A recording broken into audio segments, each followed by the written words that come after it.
conferencia que hemos programado desde la Maestría en Derecho Constitucional de la Facultad de Derecho de la Universidad Católica y en la que contaremos como ponente con el doctor Ramón Guillermo Veledo, quien es profesor de la maestría y de los cursos de doctorado en Derecho de esta universidad. El profesor Ramón Guillermo Veledo es abogado egresado de la Universidad Central de Venezuela, PhD en Ciencia Política de la Universidad de Madison, es profesor titular de la Universidad Metropolitana, donde coordinó por 10 años la especialización en gerencia pública y obtuvo en el año 2004-2005 el premio a la investigación en el área de ciencias humanísticas, educativas y filosofía. El profesor Veledo es autor de obras en temas políticos, históricos y jurídicos de interés nacional e internacional. Es presidente del Instituto de Estudios Parlamentarios Fermín Toro e individuo de número de la Academia de Ciencias Políticas y Sociales. Al darles esta bienvenida y habiéndoles presentado a nuestro ponente, el doctor Ramón Guillermo Veledo, iniciamos esta conferencia sobre aspectos constitucionales y de gestión de la descentralización, perspectivas 1989-2021. Doctora Veledo, bienvenida y muchísimas gracias. Profesora, y muchas gracias por la invitación al posgrado. Del cual te he dicho, soy orgulloso miembro de su cuerpo docente y bueno, muchas gracias también a quienes nos acompañan por este medio de la web. Les propongo abordar el tema que me ha sido a partir de una premisa, que es que Venezuela ha sido un Estado federal en la Constitución casi siempre, en la práctica casi nunca. Y traté de encontrar algunas claves, algunas pistas para comprender, uno, por qué, y dos, cómo podemos ver esta contradicción y en qué dirección, toda vez que empecemos por un nacional en el cual el Estado cuarto de la Carta vigente, la Carta de 1909, es un Estado federal y descentralizado en los términos, y ahí refleja el texto de la Constitución del 61, en los términos de esta Constitución, pero además en este caso unos principios que se supone que son rectores, los principios de integridad territorial, cooperación, y corresponsabilidad. En realidad, al hacer esos énfasis, se entiende que entre las opciones de federalismo en el mundo, el federalismo es un modelo muy flexible, no es un modelo dogmático, no es un modelo rígido. Hay varios federalismos en el planeta, de experiencias federales reales. Recientemente en el instituto, personalmente y con la ayuda de 3 estudiantes en el doctorado, el seminario doctoral que hicimos sobre federalismo, vamos a hacer un librito sobre eso, justamente estudiando que hay distintos modelos, tantos como países lo tienen, pero uno puede encontrar que hay 2 familias de federalismo que inicialmente eran muy separadas entre sí, pero que han terminado, como es razonable, convergiendo en la práctica. Eso, el federalismo dual, cuyo caso paradigmático son los Estados Unidos, y el federalismo cooperativo, que podríamos decir que es un caso paradigmático de...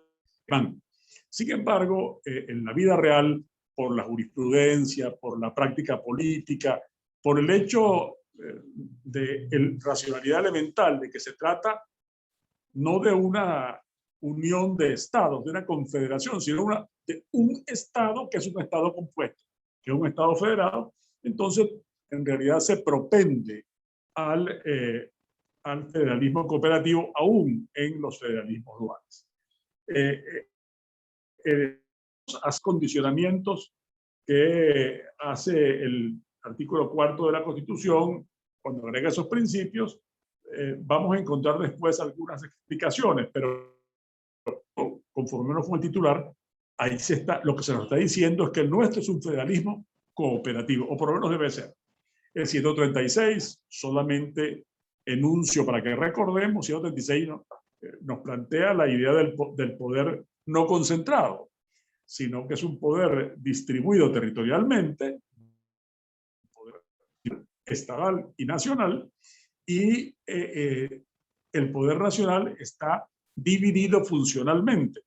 en la Constitución, en ejecutivo, legislativo, en el orden es legislativo, ejecutivo, judicial y electoral. Y después, las constituciones de cada estado deben organizar los poderes públicos regionales, que es una división de poder, no existe solo el gobernador del estado, y en la Constitución, en la orgánica del poder público municipal y en las constituciones de los estados, va a ir dando forma al municipio de Venezuela, forma constitucional y legal. Es importante que veamos que los artículos 157 y 158 de la Constitución hablan de la descentralización como una política nacional. Es decir, no se conforma con el enunciado de que este es un Estado federal descentralizado, sino que la descentralización, la progresiva transferencia de competencias al federal y al poder municipal es una nación que será promovida desde el Estado Nacional según la pauta constitucional. El 159 establece, prescribe la igualdad entre los estados. Del 160 al 164 vamos a encontrar las normas de organización y competencia del poder público estatal, y siendo muy interesante la concurrencia, las competencias concurrentes, que son uno de los puntos que generalmente ocasionan más tensiones en los sistemas federales, requieren de una legislación. Y por cierto, la legislación del Poder Nacional, vamos a decir la legislación federal, dictada por la Asamblea Nacional, y las normas administrativas dictadas por el Ejecutivo, debería depender a ese desarrollo de la política nacional, que es la elección, pero sin embargo, esa legislación o se ha demorado o a veces ha apuntado en lo contrario.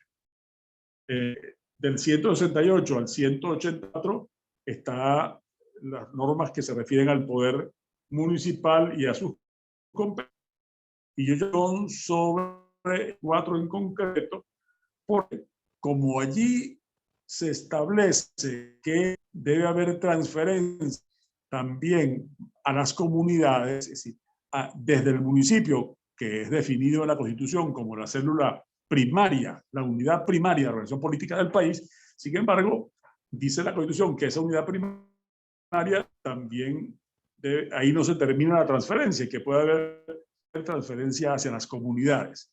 Y eso algo ven como una gana para todo este rollo Estado comunal, que en realidad es paralelo a la Constitución. Y yo simplemente ahorita, sin perjuicio de lo que más adelante en las preguntas les destaco, que una cosa es una comuna, que es un constructo legislativo, y otra cosa es una unidad, que es un hecho natural, y la cual formamos parte.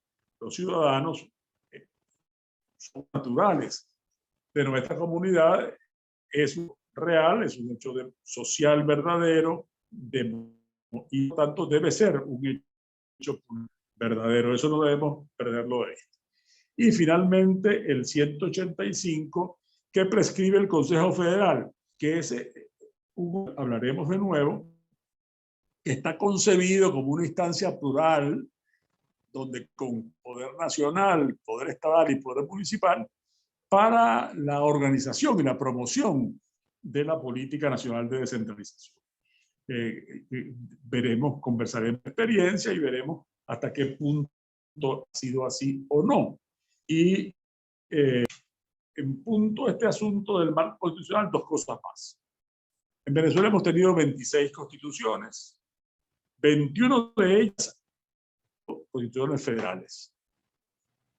Salvo la primera, la de 1811, las otras 20, todas son posteriores a 1864, es decir, posteriores a la Guerra Federal. El Estado fue en la Primera República, una que al final se la tragó la guerra, Estados Unidos, en el paréntesis de los congresos de altura, el Congreso de Colombia de 1821 y la acción del año 30 con reformas hasta que el año 1864 se dictó la Constitución de los Estados Unidos de Venezuela después de la Guerra Federal. Yo aquí quiero decir una cosa más, que un notable profesor de constitucional y autor en la materia constitucional y en la materia de la evolución política de Venezuela y además constituyente en la Constitución del 61, todos sabemos, funcionario público de alto nivel, ministro, embajador, fiscal, en un trabajo suyo del año 66, la evolución política de Venezuela, que es en buena medida, digamos, como hilo conductor es la evolución constitucional, dice así que no ha regulado la Constitución nuestra conducta, pero tampoco aún en los momentos de debilidad dejaron de influir sus leyes. Esa inestabilidad constitucional, eso que llamaba el propio Escobar constancia en la inconstancia, esa cantidad de cambios en la Constitución ha hecho de que tengamos 26 y tendríamos 27 de haber sido aprobada de 69 artículos, una reforma muy de fondo, que fue derrotada por el electorado en el referéndum hace unos años. Pero eso también lo que indica es el afán del país por regularse y una fecha, un íntimo repudio de los venezolanos a la idea de ser gobernados de la necesidad de regularizar las cosas, la necesidad, para decirlo, si me permiten una metáfora, de casarse por la iglesia, de formalizar su relación y la relación, se me cayeron las fichas, y la relación entre el poder y los ciudadanos. Repaso del marco, estamos hablando de unos antecedentes, que es los Borbones, la monarquía española, la dinastía que en la última parte de la colonia que gobernaba en España eran centralistas y militaristas. También eso va a influir la reacción de los próceres de la independencia, como también van a influir las ideas de Francia de igualdad, de derechos humanos, y las ideas de los Estados Unidos de democracia y de federación. Cuando hay la independencia, Venezuela es mucho más un sentimiento. Y sin embargo, ustedes ven, cuando se discute la Constitución del año 11 en el Congreso, llamado Congreso Admirable, que se debate mucho el modelo de Estado y predomina la idea del Estado federal. Como Simón Bolívar, cuyo peso en la de la gesta independentista está unido a cuando fue obteniendo éxitos en las batallas a lo largo de esa guerra tan larga de independencia. Bolívar ya desde el manifiesto de Cartagena expresa su crítica al modelo federal, y tanto la postura del año 19, en la cual él es muy importante, era el libertador presidente, era el líder político y militar más importante del país, la Constitución de Colombia de 1821, que se ha celebrado su bicentenario, una sesión conjunta, por cierto, de las academias de ciencias políticas de Venezuela y de Colombia, un excelente discurso del profesor Bruber Carías, y la Constitución, el proyecto constitucional de Bolivia del año 1826, ahí se nota en esos textos que son directamente o indirectamente inspirados por el peso del centrismo, la idea de que el Estado unitario era el conveniente para nuestros países. Cuando se separa Venezuela, por ejemplo, Colombia la Grande, se reaviva el debate. Y después tenemos la Guerra Federal de 1859 a 1864, donde la federación adquiere una característica, una tesitura de bandera popular. De bandera popular, inclusive el pueblo ya no la llamaba federación, como si fuera con B y no con D. Es una bandera de reivindicación social asociada a aspiraciones sociales, no tanto aspiraciones de ordenamiento jurídico constitucional. Y allí vamos a tener, yo creo que una popularización, como la democracia se populariza en virtud de la evolución política del país, la federación se va a popularizar cuando se la asocia a reivindicaciones sociales por parte, digamos, menos favorecidos, sectores marginados. Sin embargo, después, aún en el gobierno, desde el propio Guzmán, vamos a un centralismo de facto. Un centralismo de facto que continúa. Guzmán, que era liberal y federal, Gómez, que era gobernante militar, toda la etapa del reformismo aperturista de López y la revolución de 48, democratizadora, sin duda, como habían sido cautelosamente Gómez y Medina, y también el militarismo tecnocrático, la década que todo el mundo llama de Pérez Jiménez, pero en realidad es del militarismo tecnocrático y desarrollista, porque solo después del 52 fue claro, oficial el predominio de Pérez Jiménez.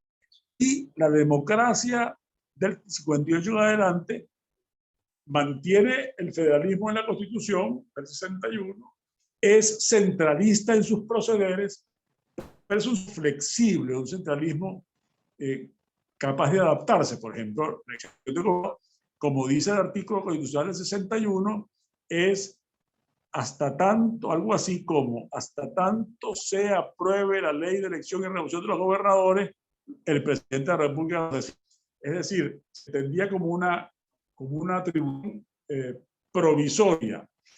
Dictar esa ley tomó varias veces, porque los presidentes y el sistema, digamos, no tenía mucho interés en hacerlo. Pero realmente, con todas aquellas reformas de la COP y las reformas que en los 80 se impusieron y en el 88 se aprobaron y empezaron a tener vigencia a partir del 88, hubo la elección directa de gobernadores y también de la de los alcaldes. Ya antes había habido la separación de la elección municipal de las elecciones nacionales. Esos antecedentes, ese marco que nos da, ¿por qué? Yo quiero ahora concentrarlo en la materia específica de nuestra invitación de hoy, las prácticas del año 99 al 2021, para a partir de ella hacer los planteamientos a los caminos de acción para poder preservar o desarrollar la relación entre el texto constitucional y la realidad, siempre en un ambiente de gobernanza. Por un lado, tenemos que ha habido prácticas, unas decisiones ideológicas inconstitucionales, como el poder popular o el Estado comunal, que tienen mucho que ver con la herencia centralista bolivariana, borbónica militarista. Hay una contradicción esencial. Ustedes se acuerdan de algo de las tres raíces, pero dos de las tres raíces tienen una polémica ontológica, que es la raíz bolivariana y la raíz zamorana. Zamora es un general, el general zamorano es un general de la Federación, y Bobbio era un creyente en virtudes, en bondades del Estado unitario. Entonces, decisiones ideológicas, esas contradicciones esenciales y la idea de control del poder se expresa en datos concretos, como los protectores, la figura de los protectores en los estados y en los municipios, en donde partidos o candidatos de partidos distintos al partido del gobierno nacional ganan las elecciones. Por cierto, recientemente el presidente Maduro anunció su eliminación. Yo creo que, dada la acción que hizo, eliminó de una vez, porque él dijo que el razonamiento fue, bueno, y que gobierne elecciones. Bueno, que es indiscutible, así es como dice la Constitución, y eso es lo democrático. Pero es claro que esa anomalía tiene a desaparecer. Hemos tenido un Consejo Federal cuyas decisiones son más centralizadas que descentralizadoras, cuya función de encabezar un esquema además plural. ¿Por qué? Porque ahí están representantes del gobierno nacional, de los gobiernos de los estados y los gobiernos de los municipios, son de un estado que es así, que es federal, que es descentralizado, que no es de un solo color ni es de poder concentrado. Sin embargo, el Consejo ha funcionado o no ha funcionado o ha estado ausente de funcionamiento porque por acción o por omisión, como dicen en España, por activa o por pasiva, más en la Estado unitario del centralista del poder. Tenemos otro que probablemente se remonte, no lo sepan, al militarismo, y es el hecho de que las revis y las TODIS tienen competencias gubernativas, ejercen competencias gubernativas por decisión del Poder Nacional práctico.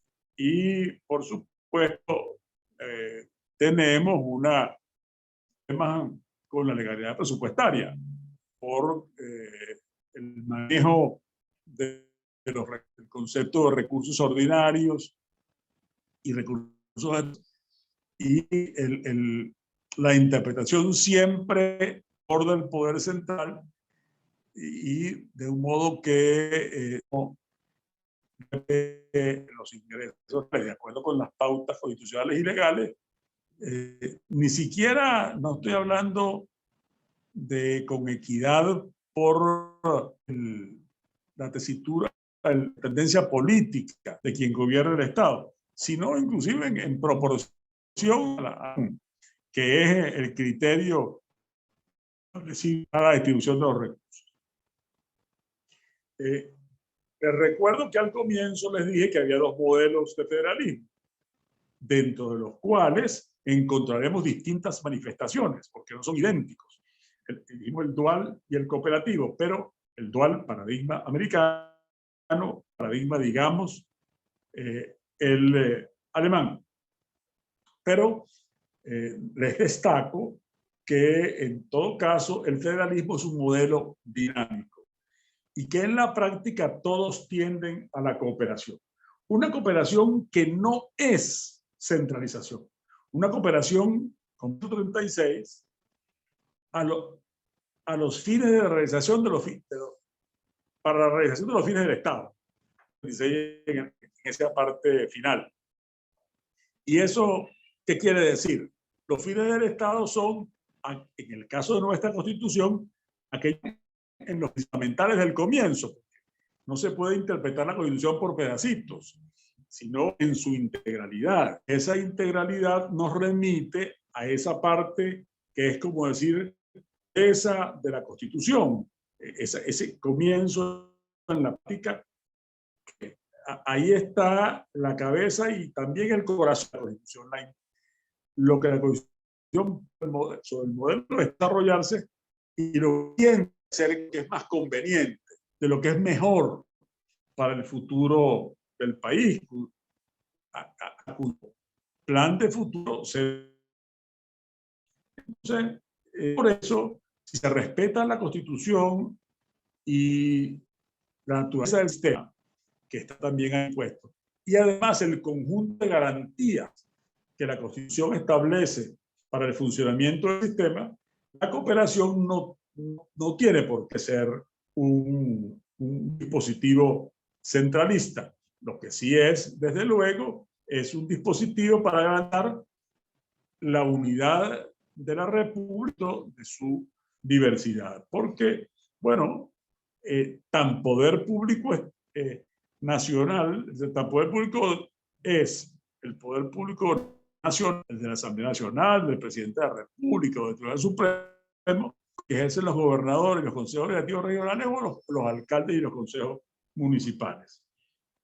Ahora, hay unas cuestiones a resolver, ya en el aterrizaje, en las palabras finales de cuestiones a resolver. En primer lugar, tiene que haber una distribución de competencias y un respeto a ellas. Hay una claridad constitucional y legal que puede hacerse más y también, por cierto, y es muy, muy importante, el papel de la Sala Constitucional, porque en los países, en todos los países se presentan estos inconvenientes. En los Estados Unidos y los países de federalismo dual, bueno, en Estados Unidos la Corte Suprema al final es el árbitro y decide y orienta y preserva el modelo.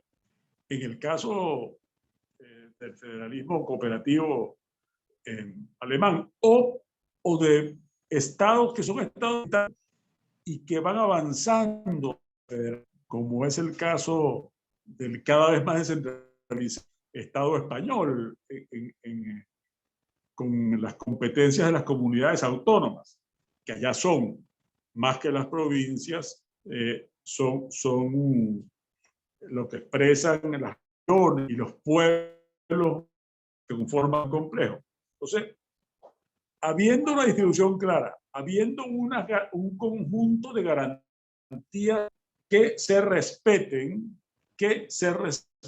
y es posible que el federalismo, sea cooperativo o dual, funcione. Otro a comprender también es un asunto que no es exclusivamente jurídico, tiene consecuencias jurídicas, pero es básicamente político. Es la inevitable interdependencia en los niveles del poder. Esa inevitable interdependencia puede producir solapamiento.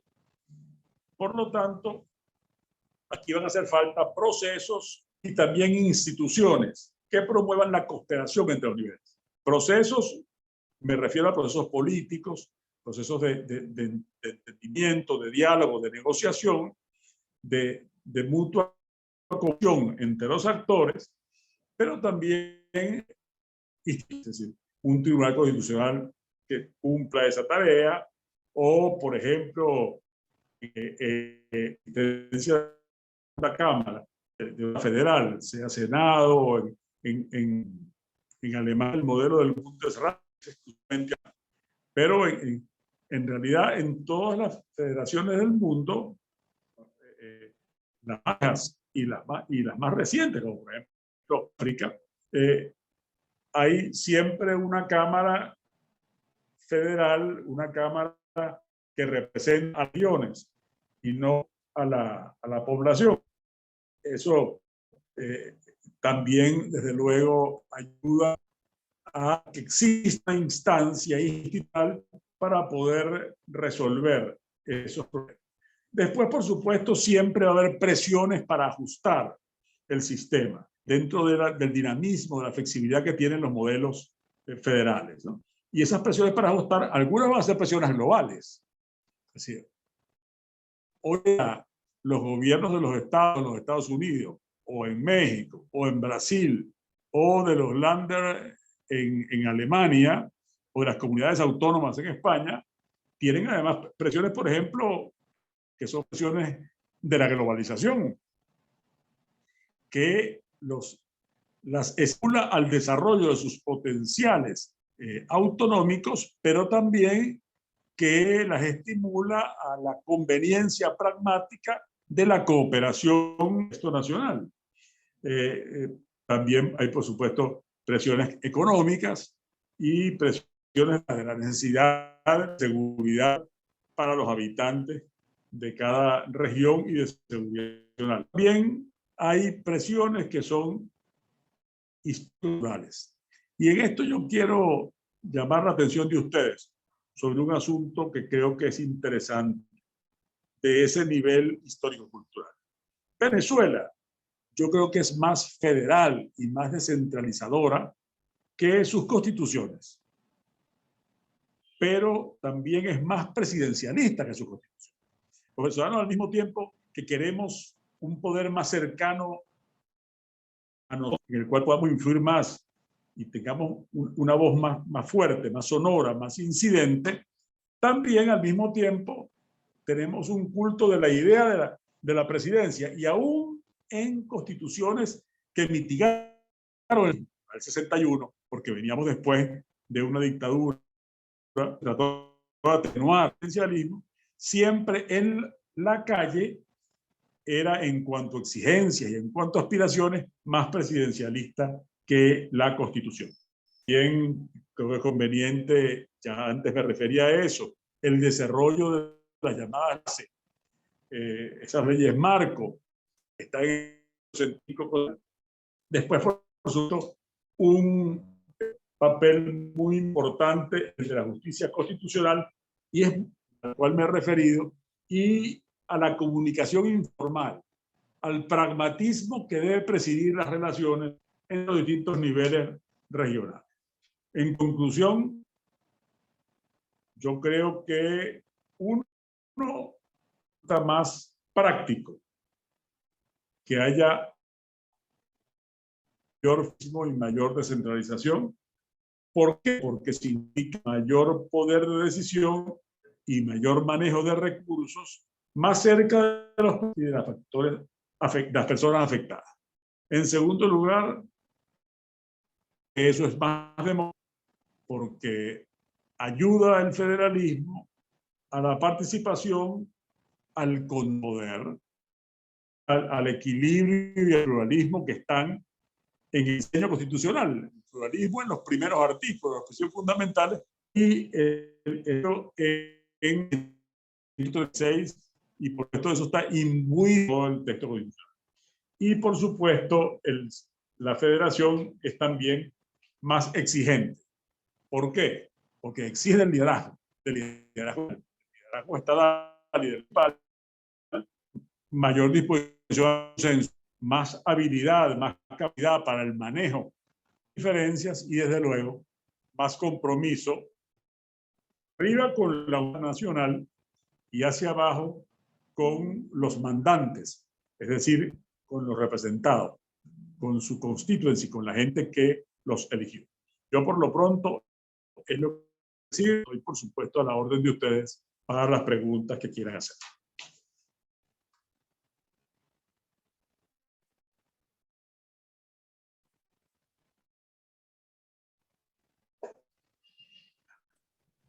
De seguida el doctor Cambra va a hacer la moderación de las preguntas. Adelante, doctor Cambra. Buenas tardes a todos. Bueno, en primer término quiero agradecer expresamente a la Universidad Católica Andrés Bello y al decano, doctor Jesús María Casal, por permitirme participar y colaborar con la moderación de este extraordinario evento de presentación de la maestría y programas de estudios avanzados en Derecho Constitucional de la Universidad Católica Andrés Bello. Para mí es un verdadero honor participar en esta actividad, y en especial cuando hemos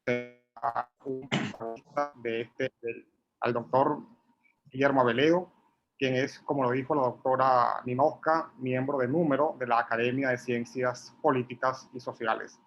Doctor Ramón Guillermo Aveledo, es un verdadero placer escucharlo siempre. Vamos con las preguntas y respuestas. Voy a evitar si hay preguntas en el chat de preguntas y respuestas. No veo ninguna pregunta por el momento. Mientras pues algunas personas, me imagino que piensan en su pregunta o están meditando alguna de ellas. Yo pues le voy a hacer me voy a atrever como moderador a hacerle una pregunta a Guillermo Veredo. ¿Usted cree que las venideras elecciones regionales planteadas en Venezuela para este año pueden constituir alguna especie de oportunidad para atenuar ese centralismo, esa visión centralista del ejercicio del poder por parte del Estado, tomando en cuenta la promesa de eliminar protectores en los distintos estados? Mire, la respuesta corta es sí. Y enseguida tengo que dar la siguiente. Porque hace tiempo aprendí, hace años, yo vi años que lo vi en el Nacional en papel, una entrevista a Joan Manuel Serrat, y él dijo que se definía como un pesimista esperanzado. Y yo me decía, me interpreta, yo soy eso mismo, ¿no? Entonces yo soy muy cauteloso con el optimismo. Sin embargo, yo creo que, fíjense, sí, es una oportunidad. Y toda oportunidad tiene riesgos.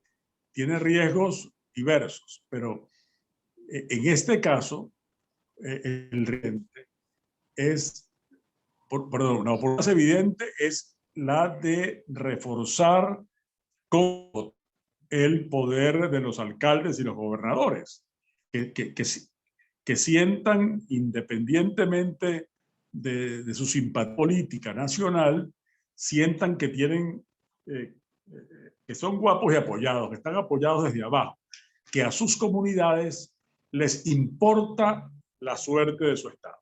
Y desde luego, el riesgo es que si por factores distintos a la lógica federal y de la descentralización, que pueden ser comprensibles, porque hay un pasivo de decepción, de desilusión con relación a lo que puede hacer, bueno, esto no vale la pena, o para qué, aunque quiten los protectores, va a venir lo de la ciudad común, que por eso entonces salgan gobernadores y alcaldes de estados que no hay suficiente respaldo popular a esas instituciones, y eso le abre la puerta de que al final son descentralismo disfrazado. Es disfrazado porque parece que era algo que lleva más poder a la base de la ciudadanía, pero en realidad no lo es. Entonces, yo sí creo, profesor, que estas elecciones son una oportunidad, que también implica riesgos. Yo espero también que los liderazgos interesados en la defensa de la Constitución, en la realización del modelo constitucional, no porque sea perfecto, que no lo es, sea perfecto, sino porque él ofrece un marco que de cumplirse, aún con sus imperfecciones, de cumplirse podría dar unas garantías de seguridad para la convivencia entre todos los venezolanos, que estamos tan divididos y tenemos distintos. Entonces, no es que la Constitución va a corregir eso, no tiene cómo corregirlo, pero sí puede dar un marco, si se cumple bien, como decía Gallego, que la democracia del imperio de las leyes bien cumplidas. Si se cumple bien, tenemos pues una oportunidad, oye, de buscar una forma mejor de convivencia. En esto es muy importante la responsabilidad que asume el liderazgo alternativo, el liderazgo de los sectores democráticos. El tiene más experiencia y el más joven, pero que todos miren en la dirección de alternativas creíbles, alternativas con mensaje realmente orientado a la fuerza de la descentralización y hacia la fuerza de la democracia, que no es otra cosa que hacer protagonismo de los ciudadanos, a colocar en el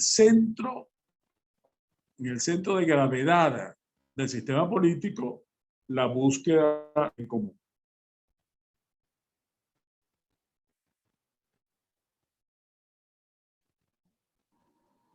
Hay otra pregunta, hay ya una pregunta en el chat de preguntas y respuestas, profesor. Adelante. El señor Luis Alberto Blanco Molina le pregunta, desde el punto de vista constitucional, ¿qué opina usted sobre las comunas, la ley del poder comunal y si estos coliden con la Constitución? No tengo ninguna duda, coliden con la Constitución. Son abiertamente contrarios a la Constitución. Y hay las leyes del poder comunal, del poder popular y del Estado comunal hace un decenio que la mayor parte de ellas están en desuso y que en realidad fueron un fracaso. Ahora un poco reviven a través de estos proyectos, todavía no aprobados, pero en discusión en la Asamblea Nacional electa en diciembre, estos proyectos de las ciudades comunales y del Parlamento comunal. Eso lo que bocetea es paralelo. Hay un folleto que yo viendo, cuya lectura recomiendo, donde son autores el profesor Casal, el profesor Miguel Barregot, la profesora López Maya, el alcalde de Latillo, Elías Ayek, y la profesora de la Universidad Central, Mirla Pérez, que se llama Estado ante la ciudad comunal, comunidades y ciudades libres. Eso lo consiguen en la página web de acceso, el texto total con acceso gratuito en la página web del Instituto Fermín Toro, www.fermintoro.org. Es una publicación que hicimos el Instituto Fermín Toro y nuestro socio editorial de muchos años, Ediciones UCAP, la edición de la Universidad Católica Andrés Bello, que ha sido nuestro compañero en la producción de bibliografía en materia de derecho constitucional, de derecho parlamentario y de temas de política pública. Así que puedo conseguir un complemento a mi respuesta, que es seca y directamente, señor Luis Alberto, no es compatible con la Constitución.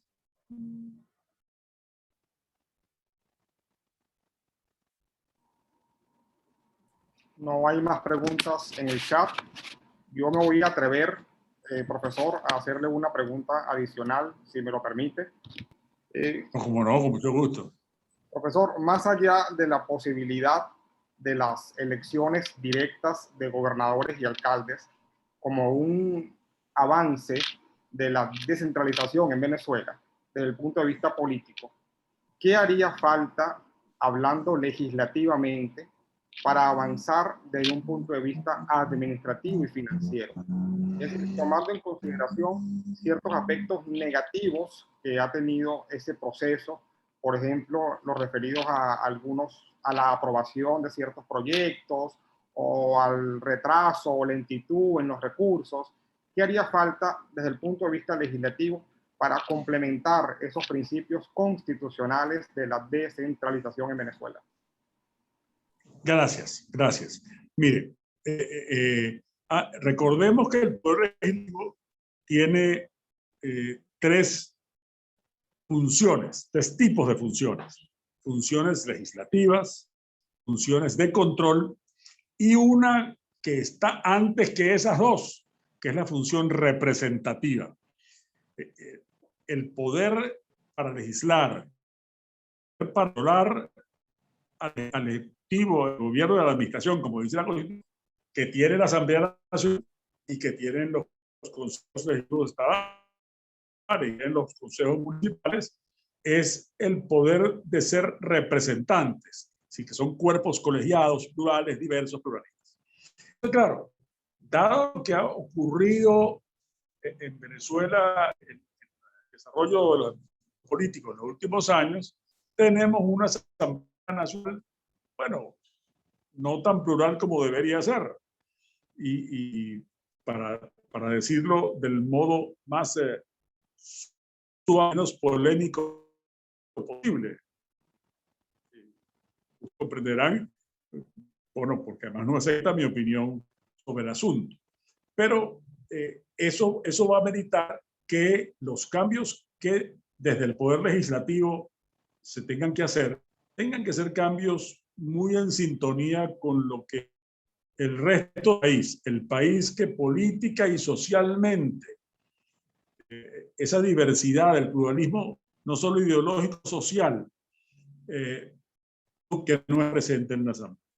Entonces, fíjense, en el campo propiamente legislativo, yo soy de la idea del desarrollo de esas leyes de base del 165 constitucional es necesario en una dirección que sea una dirección descentralizadora, en una dirección de realización del propósito constitucional, de los fines de la Constitución que están en ella misma expresados con claridad y que han sido virtuados por, inclusive, no solo actos del Ejecutivo, sino sentencias del Poder Judicial.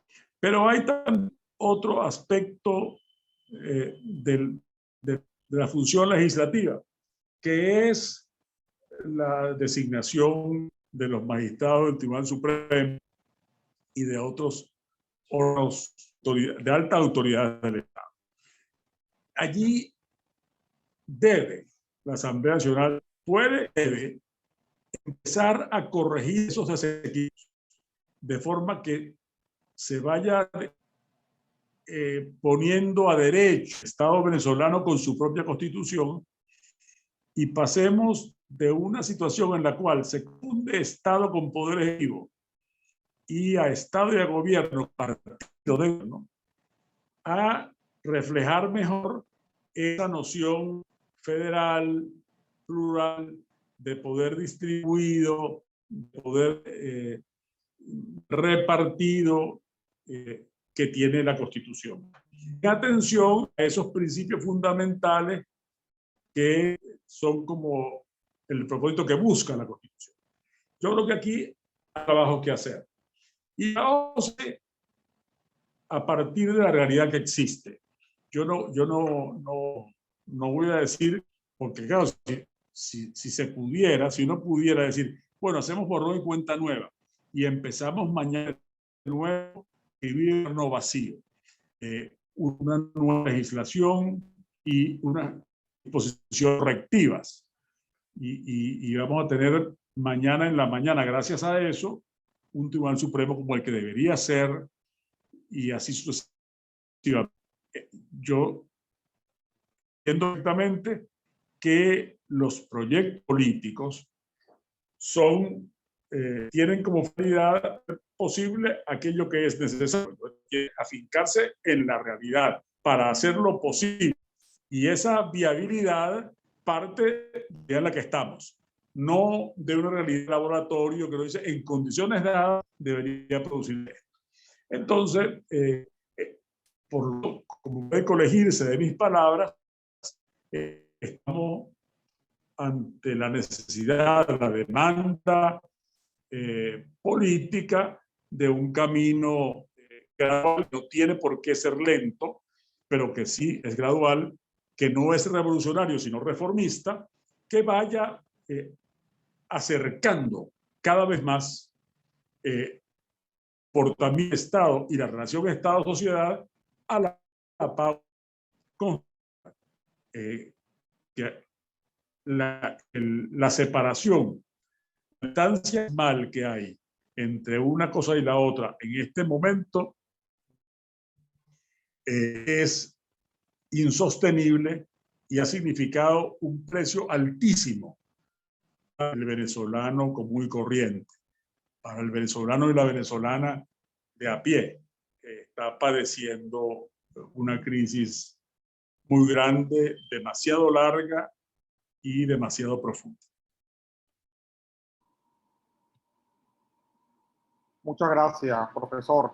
Sí, sin lugar a dudas, la descentralización se ha establecido en Venezuela como un proceso de carácter democrático para establecer relaciones efectivas entre el Estado y la sociedad, acercando a los ciudadanos al poder y a los asuntos públicos, siguiendo los postulados constitucionales y en un momento los de la Comisión Presidencial para la Reforma del Estado, la COPRE.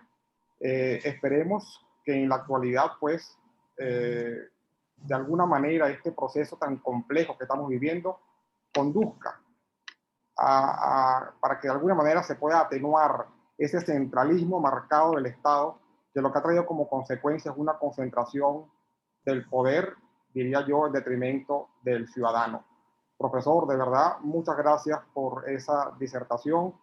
Nuevamente quiero agradecer a la Universidad Católica Andrés Bello por invitarme a moderar este evento con este protagonista extraordinario. Me siento muy complacido y entusiasmado porque en Venezuela se sigan realizando programas de tan alto nivel como este de la Católica y con destacados juristas como usted. Muchas gracias. Doctora Rodríguez, le paso los micrófonos. Gracias, doctor Cambra. Gracias, profesora Veledo. Voy a compartir brevemente porque el doctor Veledo, el profesor Cambra, la profesora Nafina, la profesora Andreina, el profesor Emilio Urbina que nos acompaña, el doctor Juan Carlos Regardí del Instituto Duque Corredor que también nos acompaña, somos personas de esperanza. Somos personas que si bien moderamos el optimismo, como lo dice el profe Veledo, alzamos la mirada en estas situaciones y tratamos de encontrarle un sentido al estudio del derecho. Y escuchándolos, bueno, el país hay que reinstitucionalizarlo y hay que prepararse y estudiar para eso. Este es el programa de la maestría en Derecho Constitucional y sus programas asociados. Esta maestría está compuesta por 24 unidades de crédito, estructurada en 3 semestres, también se pueden hacer semestres intensivos, es decir, que el estudiante lo podría hacer incluso en un año. Tiene materias importantísimas y un riguroso contenido académico, fuentes del derecho constitucional, interpretación constitucional, el sistema de derechos, libertades y garantías en la Constitución, derecho procesal constitucional, primer semestre. Luego tenemos el segundo semestre, una materia importantísima, teoría e historia general del derecho constitucional, formas de Estado, materia que se vincula al tema de la tarde de hoy, sistema de gobierno, teoría general de la democracia, un seminario de actualidad y el seminario de investigación de trabajo de grado de maestría. 3 semestres, 24 unidades de crédito y un trabajo de grado de 6 unidades de crédito.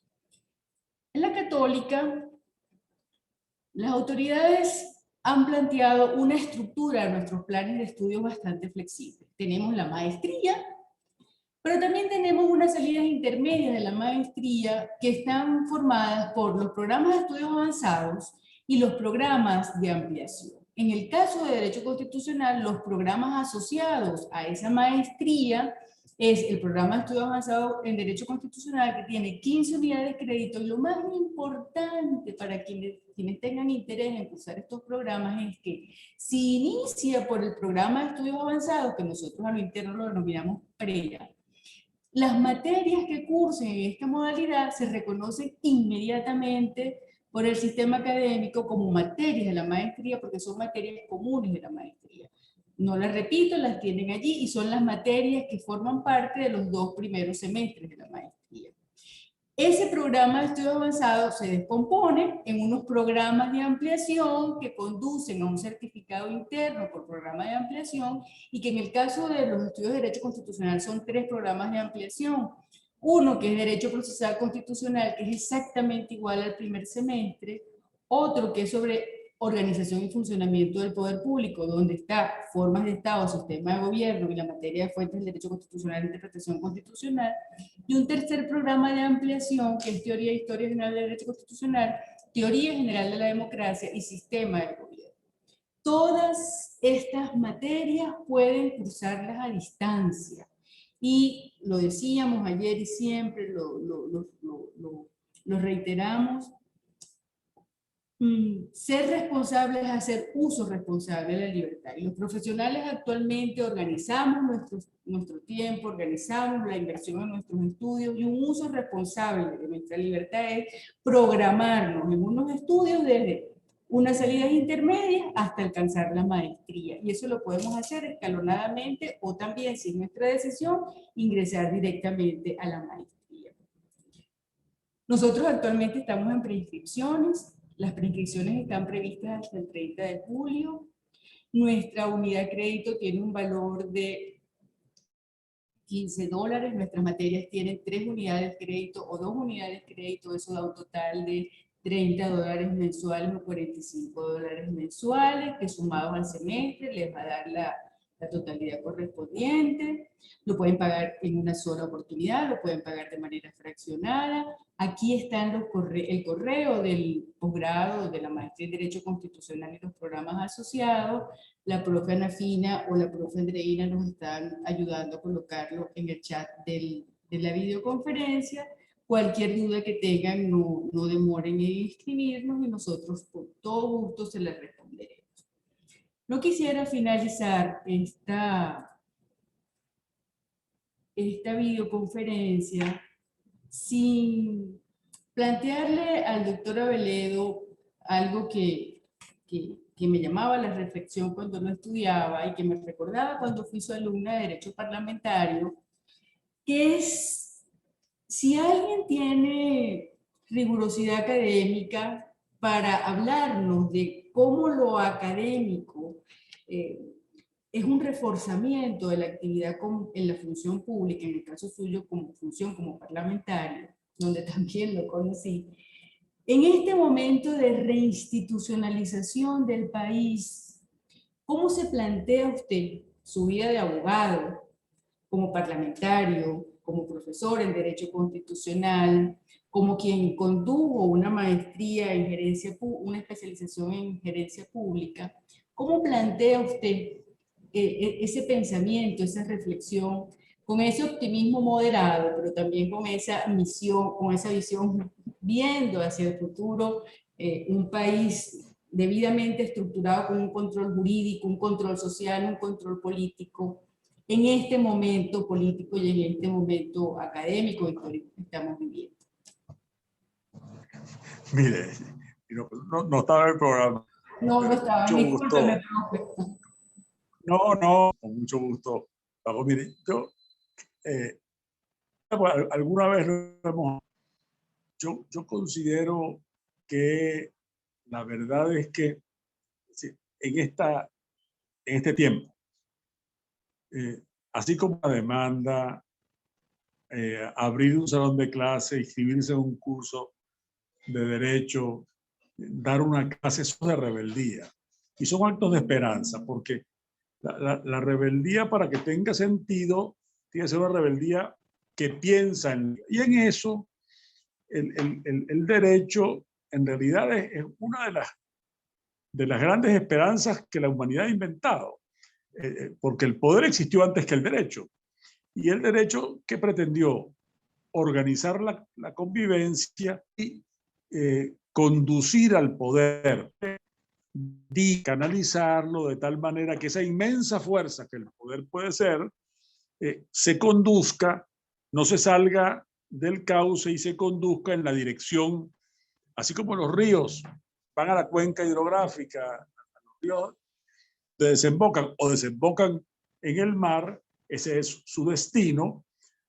Asimismo, el destino de la sociedad, y ese es el propósito del derecho, es que desemboque todo este esfuerzo de la economía y de la convivencia en el bien común, que es el motivo por el cual los seres humanos nos asociamos en comunidad. Por eso es tan importante diferenciar la idea de comuna, que es una idea, un constructo artificial, jurídico, de la idea de comunidad, que es un hecho real, que tiene que ver con nuestra condición humana y con nuestras libertades. Y ambas son elemento principal del derecho. Así que sí, yo soy abogado por rebeldía y soy abogado también por optimismo. Por rebeldía ante la fuerza, ante la vía de hecho como manera de solucionar los problemas, pero también por mismo, por confianza de que somos capaces, por razones de valores e inteligencia, de encontrar formas mejores para convivir y para que todos, bueno, vivir y progresar en paz y en libertad. Mil gracias. Y con este mensaje final, donde nos muestra el derecho como la ciencia para la paz social, finalizamos esta videoconferencia. Muchísimas gracias, doctora Veledo. Muchísimas gracias, doctor Cambra, y al Instituto de Altos Estudios, a la profesora Nafina, a la profesora Andreina, a los profesores que nos han acompañado y a todos los asistentes a esta disertación de un viernes en la tarde que nos llena de esperanza y de compromiso con la reinstitucionalidad del país. Muchísimas gracias y nos vemos en clase. Felicidades.